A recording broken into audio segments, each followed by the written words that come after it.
మళ్లీ భారీగా పెరిగిన పెట్రోల్ డీజిల్ ధరలు లీటర్పై ₹2.88 పెంపు అమల్లోకి వచ్చిన పెరిగిన ధరలు.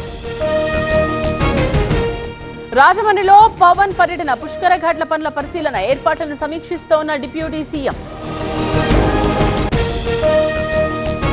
విజయవాడలో ఎంఎస్ఎంఈ గ్రోత్ సమ్మిట్ పలు దిగ్గజ కంపెనీలతో నేడు ఎంఓయూలు వర్చువల్ గా 38 పార్కులకు సీఎం శంకుస్థాపన. మహిళా సాధికారతలో మరో కీలక అడుగు ఇవాళ 8,000 భవనాలకు శంకుస్థాపన వర్చువల్ గా చేయనున్న సీఎం రేవంత్. ఇందిరమ్మ లబ్ధిదారులకు డబుల్ ధమాకా ఇందిరమ్మ ఇళ్లను ఉపాధి హామీ పథకంతో అనుసంధానం 90 రోజుల కూలీ చెల్లింపులకు ప్రభుత్వం గ్రీన్ సిగ్నల్. నేటి నుండి తెలంగాణ బీజేపీ పోరుబాట రైతు గోస బీజేపీ భరోసా పేరిట యాత్ర ఇవాళ గజ్వేల్లో రైతులతో ముఖాముఖి.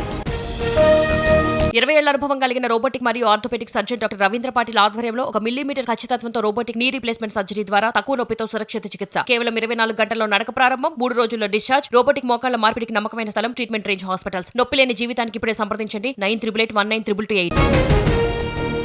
ధాన్యం కొనుగోళ్లలో కొంత ఆలస్యం నిజమే. లారీలు హమాలీల కొరతే కారణమన్న ఉత్తమ్. ఎక్కడా గన్నీ బ్యాగ్ల కొరత లేదని క్లారిటీ.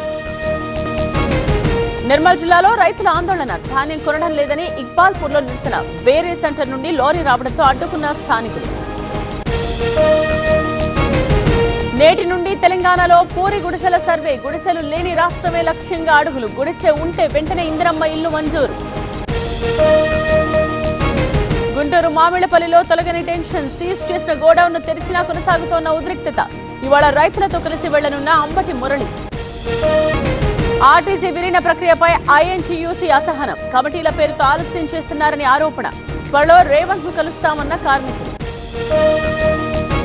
హైదరాబాద్ అమీన్పూర్ చోరీ కేసులో భారీ రికవరీ బాధితురాలికి 1/2 కేజీ గోల్డ్ అప్పగింత. సీసీ ఫుటేజ్ ఆధారంగా దొంగల్ని పట్టుకున్న పోలీసులు. హన్మకొండ జిల్లా హసన్పర్తిలో తప్పిన ముప్పు స్కూల్ పక్కన పంట వ్యర్థాలకు నిప్పు వెంటనే ఆర్పేయడంతో ఊపిరి పీల్చుకున్న గ్రామస్తులు.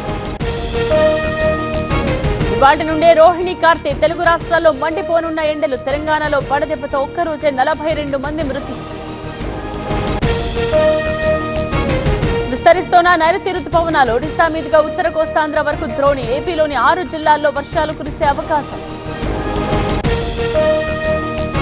తమిళనాడులో కాక్రోచ్ పార్టీ ఆందోళన యువతకు ఉపాధి కల్పించాలని నిరుద్యోగుల నిరసన. మధ్యలో భారీ ర్యాలీ. ఇవాళ భోత్సాలకు మధ్యప్రదేశ్ సీఎం సరస్వతి దేవికి పూజలు చేయనున్న మోహన్ యాదవ్. హైకోర్టు తీర్పు తరువాత తొలిసారి రాక. తిరుమలలో కొనసాగుతోన్న రద్దీ సర్వదర్శనానికి 18 గంటల సమయం. శిలాతోరణం వరకు భక్తుల క్యూ లైన్. శ్రీశైలం ఆలయానికి పెరిగిన రద్దీ ఆర్జిత అభిషేకాలు కుంకుమార్చనలు నిలిపివేత. ఏర్పాట్ల గురించి భక్తులను అడిగి తెలుసుకుంటోన్న ఈఓ.